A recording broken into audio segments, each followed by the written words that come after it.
Elle a le droit peine de sûreté de 30 ans. Assortie d'une période de sûreté. Ouais. Au bout de 30 ans, Tu passes devant un comité, c'est très difficile de sortir. Pour elle, ce sera très difficile de sortir. Voilà. Ça ne veut pas dire qu'une fois qu'elle a fait les 30 ans, elle ressort avec un billet de sortie. Non. Il faut une commission. Michel, on a de nouveaux éléments dans l'affaire du petit Émile, encore une affaire tragique. Quels sont les derniers nouveaux éléments de l'enquête?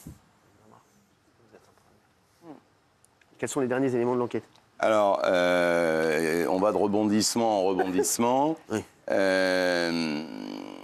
Là, aujourd'hui, on se pose la question de savoir pourquoi la randonneuse qui a découvert ce crâne n'a pas pu se servir de son téléphone, alors qu'a priori, il semblerait qu'il soit couvert par les réseaux téléphoniques. Bon, alors, on sait tous que quelquefois, paumé dans la campagne, on a du mal la communication n'est pas bonne. Mais on a en tout cas donc c'est quelqu'un du village, ou en tout cas de très proche du village. Donc effectivement, la question se pose de savoir qui est cette personne. C'est un vrai point d'interrogation dans ce dossier. La piste de la chute mortelle, elle est envisagée? Alors, toutes les hypothèses, enfin les trois, on est toujours sur les trois mêmes hypothèses. C'est soit l'enfant est parti tout seul, il aurait fait une chute accidentelle, mais ça paraît quand même peu probable. Oui, c'est ce qu'on s'est dit hier, Michel. Oui, c'est peu probable, évidemment.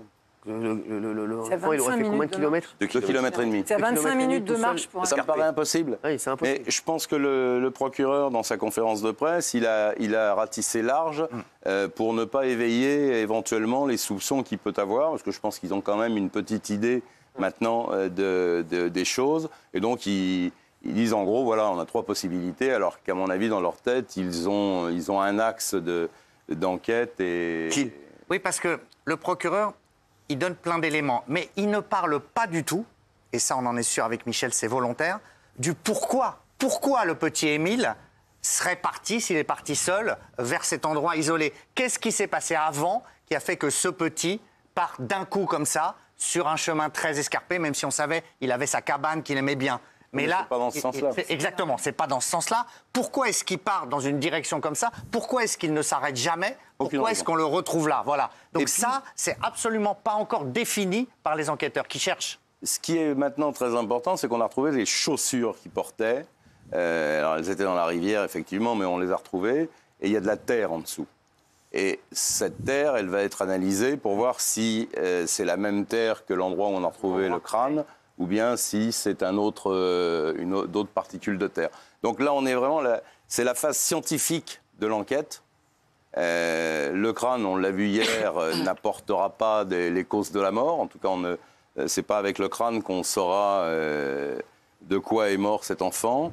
En revanche, avec ses vêtements, on verra s'il y a des vomissures, s'il y a un ADN étranger, s'il y a des morceaux de tissu ou autre chose. Alors, l'info, c'est que, on en a parlé, pas mal de gens en ont parlé, il y a un major qui avait... D'ailleurs, il y a un film qui a été fait sur lui, le film avec Georges Clooney, le film Les chèvres du Pentagone. C'était inspiré de sa vie. Ce major s'intéresse énormément au cold case aux États-Unis et il s'intéresse au cold case. Il s'intéressait à quelques cold cases en France, notamment l'affaire du petit Émile. Et, incroyable, il aurait envoyé au maire de la ville un mail le 3 décembre 2023 où il dit où se trouvait le petit Émile. Et il se trouve que le petit Émile a été retrouvé à peu près où il avait dit qu'il était. Donc c'est un truc de fou. Ici, c'est trois évêchés. C'est un truc de fou. Gilles, c'est quelqu'un il faisait partie de la CIA, je crois. Extrêmement crédible. Exactement. Et il avait envoyé un mail au maire également pour dire le petit Émile se trouve là.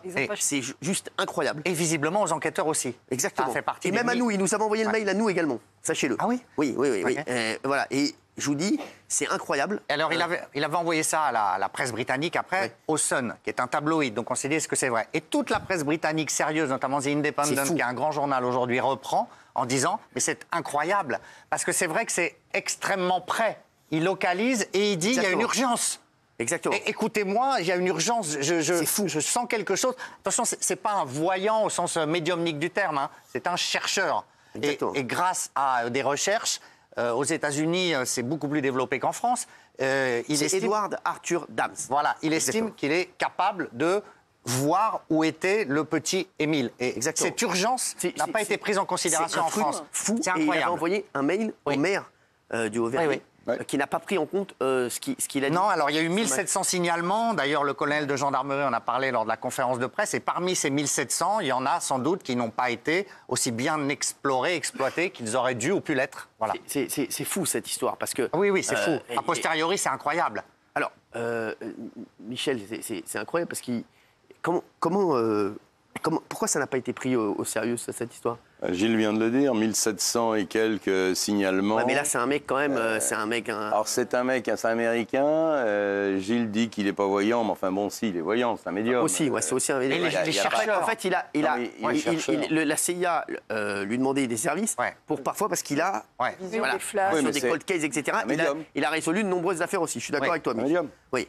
Donc, c'est aussi un chercheur. Non, mais ouais. médium, j'avais peur qu'on pense que C'est ça, c'était exactement. pas crédible. C'est C'est pas pour ça du que tout j'ai un OK, médium. j'entends. Comment veux-tu qu'il ait depuis son bureau Bah oui, un c'est fou. ordinateur qui lui permette de C'est dire que le incroyable, corps cette se histoire. trouve Les à cet recherches, endroit? Eh bien, distance. Sachez qu'il est actuellement dans l'avion. Il va venir de Sacramento. Mais non. Il sera mon invité dans Face à Nouna ce week-end. Oh. On l'a fait venir. Sachez qu'il va venir parce que c'est un cas exceptionnel. Ce monsieur, c'est fou, hein. Michel, toi qui connais, est-ce que c'est pas un uluberlu, c'est un truc de fou. Non, mais moi, je suis plutôt étanche et hermétique C'est ça, ouais. à ce genre de pratique, même si j'ai assisté quelques fois dans ma vie à des conférences traitant de ce sujet. Alors, je ne sais pas si c'est parce que ça fait peur ou parce que je suis trop cartésien, j'en sais rien, mais c'est vrai que j'ai du mal à y croire. En revanche, quand quelqu'un qui habite aux États-Unis, alors que sans ordinateur, sans rien, uniquement avec je ne sais trop quel système de transmission cérébrale, dit l'enfant se trouve dans la vallée des Trois Évêchés et qu'on retrouve le crâne dans la vallée des Trois Évêchés. Et sachez il s'est intéressé même à pareil, à l'affaire Xavier Dupont de Ligonnès, etc. C'est un truc de fou. Voilà, et même aux États-Unis, la CIA se sert énormément de lui. Ah oui, il est extrêmement crédible aux États-Unis. Hein. Il a aidé la CIA à résoudre des affaires. Voilà. Ah, c'est ça. Et c'est vraiment c'est incroyable. Donc il n'a pas été pris au sérieux, mais on peut le comprendre aussi par le maire de. Oui. Vous savez, dans ces affaires-là, les gendarmes ou les policiers sont submergés d'hurluberlus qui disent je l'ai vu là, je sens qu'il est je ne sais quoi. Donc, même s'ils ont de nombreux effectifs, il y a un moment où ils ne peuvent pas être partout. Merci. Eh ben, il sera avec nous dans Face à Nouna, en tout cas. Sachez-le, en témoignage exclusif. Il est dans l'avion, il arrivera là, demain. Merci en tout cas à tous d'avoir été avec nous. Tout de suite, c'est Montjuil sur C8. Merci.